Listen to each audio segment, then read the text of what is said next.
राहुल गांधी असतील, ममता बॅनर्जी असतील, या सगळ्यांनी महिलांच्या हक्काला विरोध केलेला आहे. त्याचं जे उग्र रूप आहे दुर्गा मातेचं, महाकाली मातेचं, ते पश्चिम बंगालच्या महिलांनी दाखवून दिलेले आहे.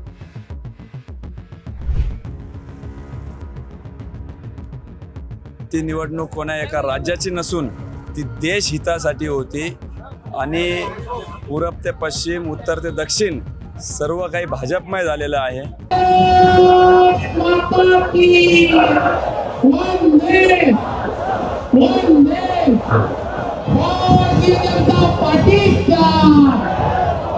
नमस्कार, आपल्यासोबत आहेत आमदार निरंजनजी डावखरे. सर्वप्रथम MTB मुंबईमध्ये आपलं स्वागत आणि खूप खूप अभिनंदन. भाजपने 5 राज्यापैकी 3 राज्यांमध्ये बहुमत प्राप्त केलं एनडीए. काय सांगाल पश्चिम बंगालमधील विजयाबद्दल? काय सांगाल पहिलं? विशेष करून पश्चिम बंगालचा जो विजय आहे तो भारतीय जनता पार्टीच्या कार्यकर्त्याच्या ताकदीचा विजय आहे. आणि अमित शाह यांच्या नेतृत्वामध्ये गेले अनेक वर्ष ते भारतीय जनता पार्टी त्या तिकडे ताकदीने काम करत होती. त्या ताकदीचा आज खऱ्या अर्थाने विजय आहे. त्याचबरोबर पूर्ण देशात जो नक्सलिझमच्या विरोधातलं युद्ध माननीय अमित शहाच्या नेतृत्वामध्ये देशभर सुरू होता, आज खऱ्या अर्थाने त्या नक्सलिझमला फुल स्टॉप लागेल असा विश्वास मला आहे. त्याच्यामुळे या इकडे माननीय मोदीजींनी केलेला जो विकासाची राजनीती आहे, जी नीती आहे, त्याला खऱ्या अर्थाने लोकांनी पश्चिम बंगाल असेल, आसाम असेल, महाराष्ट्रामध्ये जे 2 बाय इलेक्शन्स आहेत, या सगळ्या इलेक्शन्स मध्ये लोकांनी मतदान केल्याचं आपल्याला स्पष्टपणे दिसून येत आहे.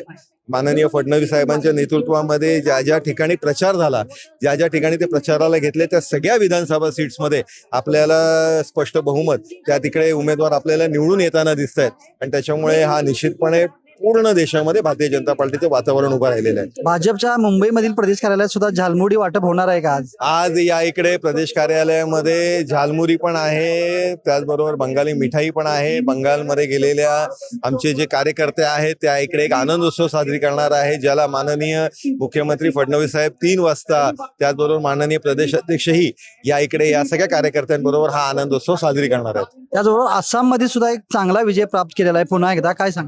आसाममध्ये मागच्या वेळेसपेक्षा जास्त सीटा आपल्याला भारतीय जनता पार्टीला येताना दिसत आहेत. आणि हा खऱ्या अर्थाने विजय जो आहे तो त्या तिकडचे स्थानिक नेतृत्व, त्याचबरोबर देशामध्ये जे माननीय मोदीजींचं नेतृत्व आहे, या पद्धतीचं जे काम भारतीय जनता पार्टीचं चालू आहे, त्याला खरं लोकांनी मतदान केलं हे आपल्याला दिसून येत आहे. बारामती आणि राहुरी या ठिकाणी सुद्धा आता काही वेळातच निकाल स्पष्ट होईल. दोन्हीकडे सुद्धा ताकदीनिशी पूर्ण भाजप आणि महायुती उतरली होती. बारामती आहे, राहुरी आहे, या दोन्ही पोटनिवडणुकीमध्येही भारतीय जनता पार्टी आणि महायुतीचा विजय होताना आपल्याला दिसतोय. त्याच्यामुळे मी मगाशी म्हटलं, देशभर हा खऱ्या अर्थाने भारतीय जनता पार्टीचा माहोल तयार झालेला आहे.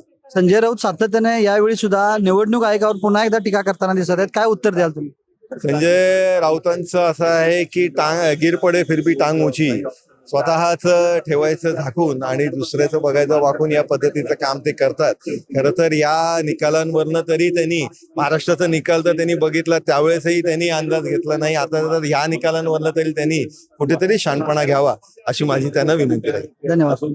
काय सांगाल 5 राज्यापैकी 3 राज्यात स्पष्ट बहुमताकडे एनडीएची वाटचाल आहे आणि त्याविषयी करून पश्चिम बंगाल आणि आसाममध्ये भाजपनं पुन्हा एकदा पश्चिम बंगालमध्ये विशेषतः ऐतिहासिक विजय प्राप्त केलाय? काय सांगाल? बघा, भारतीय जनता पार्टी हा कार्यकर्त्यांचा पक्ष आहे आणि कार्यकर्त्यांचं जाळं हे प्रत्येक गावागावात आहे. मला वाटतं हा विजय नेत्यांच्या दूरदृष्टीचा आहे आणि कार्यकर्त्यांच्या मेहनतीचा आहे. आणि या मेहनतीवरच आज पश्चिम बंगालमध्ये, आसाममध्ये, पॉंडिचेरीमध्ये, ह्या सर्व भागामध्ये यश मिळालेलं आहे. आज तामिळनाडूमध्ये देखील भारतीय जनता पार्टीने चांगल्या पद्धतीची मुसंडी या ठिकाणी मारले. मला वाटतं खऱ्या अर्थाने कार्यकर्त्याचं यश आहे असं मला या ठिकाणी वाटतंय. बारामती आणि राहुरीच्या बाबत सुद्धा काय सांगाल? थोड्याच वेळात त्याचा पण निकाल लागेल. दोन्हीकडे सुद्धा आघाडी दिसत आहे, महायुती आणि भाजपची. हे कसं आहे बघा, महाराष्ट्राचा विश्वास महायुतीवरती आहे हे पुन्हा एकदा अधोरेखित झालेला आहे. आज सुनेत्राताई आणि राहुलजी या दोघांनाही भरघोस मतांनी निवडून दिलेला आहे. त्यामुळे युतीवरचा विश्वास अधिक रूढ झालेला आहे. मला या अनुषंगाने एकच सांगायचं की या देशामध्ये कुठलंही दहशतीचं आणि हिंसाचाराचं राजकारण चालत नाही. ममता दीदींनी गेले 15 वर्षामध्ये जो त्या ठिकाणी हैदोस घातला होता, थैमान घातलं होतं, त्याला जनतेने चोख प्रत्युत्तर दिलंय आणि त्या विकासाच्या वाटेवरती पश्चिम बंगालची जनता या ठिकाणी आलेली आहे. भविष्याच्या कालखंडामध्ये हिंसाचार मुक्त विकासाचं एक मॉडेल आणि बांगलादेशी आणि रोहिंग्या मुक्त पश्चिम बंगाल या ठिकाणी आपल्याला पाहायला मिळेल असं मला या ठिकाणी सांगावंसं वाटतं. धन्यवाद. नमस्कार, आपल्यासोबत आहेत माधवीताई नाईक, नवनिर्वाचित आमदार. त्यांच्याकडून जाणून घेऊया आजच्या भाजपच्या विजयाविषयी प्रतिक्रिया. सर्वप्रथम MTV मुंबईमध्ये आपलं सहर्ष स्वागत. काय सांगाल, पश्चिम बंगालमध्ये ऐतिहासिक विजय प्राप्त कराल, पश्चिम बंगालपासून सुरुवात करूया. काय वाटतं तुम्हाला, हा विजय कशामुळे मिळाला? पश्चिम बंगालचा विजयाचे अनेक पैलू आहेत. मला असं वाटतं, एक तर माननीय पंतप्रधानांची विकासाची जी नीती आहे, त्यांनी जे विकासाचा रथ पूर्ण भारतभर त्यांचा फिरतोय, त्या रथाला मिळालेली ही पसंती आहे असं मला वाटतं. दुसरं म्हणजे आमचे सगळे शीर्षस्थ नेते, या सगळ्यांचं आमच्या कार्यकर्त्यांना लाभलेलं जे काही एक मार्गदर्शन आहे किंवा मानसिक धैर्य, त्या सगळ्यासाठीच त्याचं देखील हे एक फलित आहे. आणि तिसरी महत्वाची गोष्ट म्हणजे की तिथे भारतीय जनता पक्ष गेली अनेक वर्ष जे सातत्याने काम करत आहे. आमच्या अनेक कार्यकर्त्यांनी तिथे बलिदान देखील दिलेलं आहे. कोणी मार खाल्लाय, कोणी आपल्या प्राणांची आहुती दिलेली आहे. त्या सगळ्यांनाच आजचा हा विजय समर्पित आहे. त्या सगळ्याचं फलित आजचा हा विजय आहे. संपूर्ण देशभरातून अनेक कार्यकर्ते, विशेषतः बंगाली भाषिक अनेक कार्यकर्ते आणि अनेक नागरिक यांनी ही निवडणूक फारच वैयक्तिक घेतली होती आणि ते तिथे या विजयाचे शिल्पकार होण्याकरता, या विजयामध्ये स्वतःचा सहभाग देण्याकरता तिथपर्यंत पोहोचले होते. त्यामुळे त्या सगळ्यांचं देखील श्रेय या विजयामध्ये आहे असं मला वाटतं. महाराष्ट्रात पण झालमुडी वाटप होणार का? कारण झालमुडीच्या विषयावरून पंतप्रधान नरेंद्र मोदींच्यावरच विरोधकांनी टीका केली होती आणि संपूर्णपणे त्यांची एक प्रकारे वैयक्तिक बदनामी करण्याचा प्रयत्न करत होता. पण त्याला उत्तर काय द्यायला आता?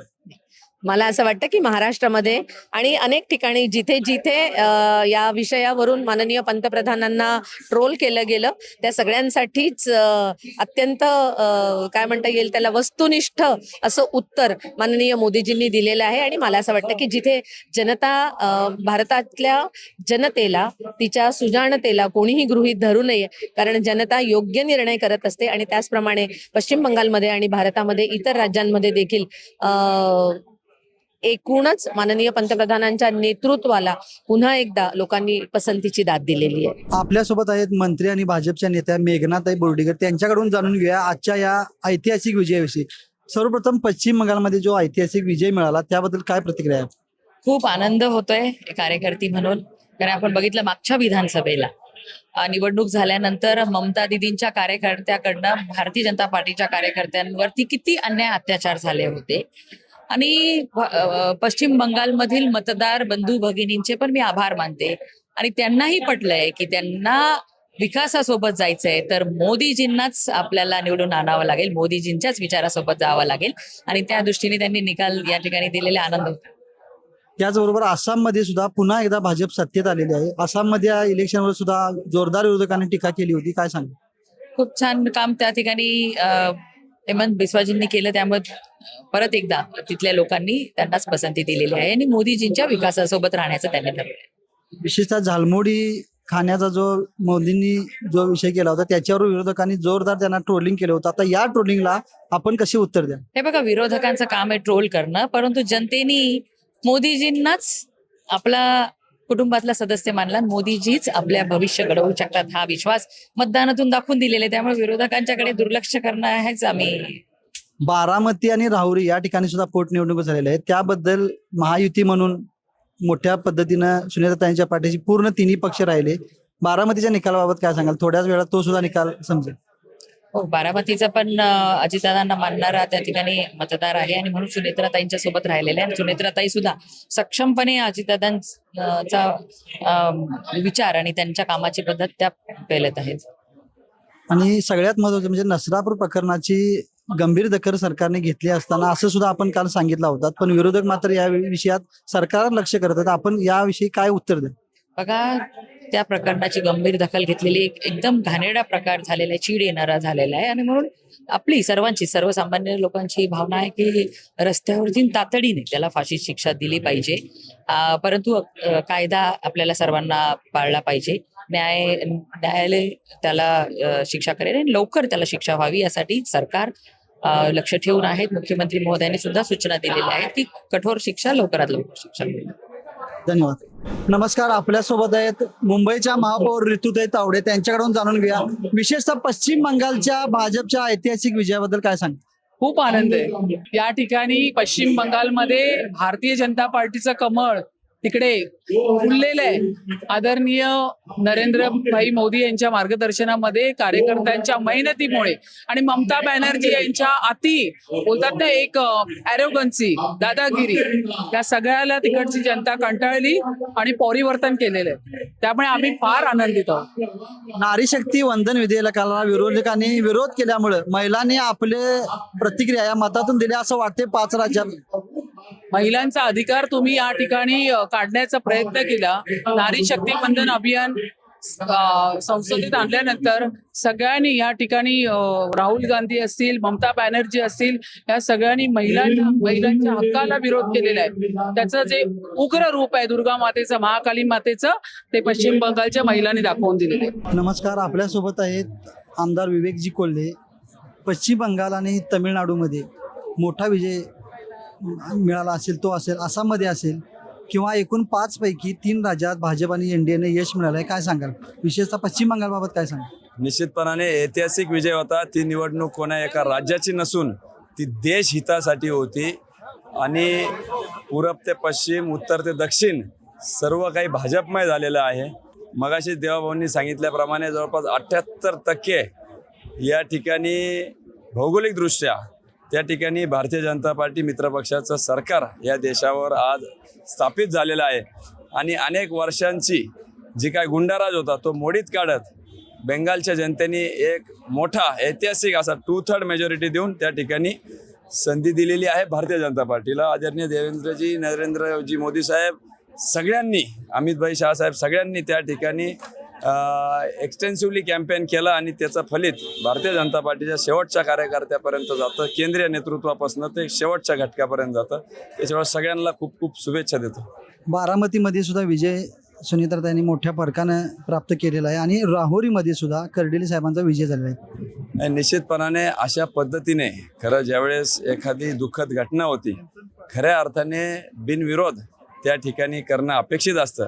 परंतु राजकीय पक्षांनी जरी समजदारी दाखवली असली तरी काही विघ्न संतोषी लोक त्या ठिकाणी अपक्ष अर्ज भरलेले होते आणि त्यांना मोठ्या प्रमाणात जनतेने त्यांची जागा दाखवून दिलेली. ऐतिहासिक असं 2 लाखाहून अधिकचं मताधिक्य घेऊन सुनेत्राताई पवार त्या ठिकाणी विजय झालेले आहे आणि 1 लाखाहून अधिकचं मताधिक्य घेऊन आमचे सहकारी मित्र अक्षय कर्डिले त्या ठिकाणी आमदार म्हणून निवडून आलेले आहे. खरं तर हा जनतेने दिलेला प्रेम आणि कौलच मी म्हणाल एवढंच या निमित्ताने सांगा. धन्यवाद. थँक्यू.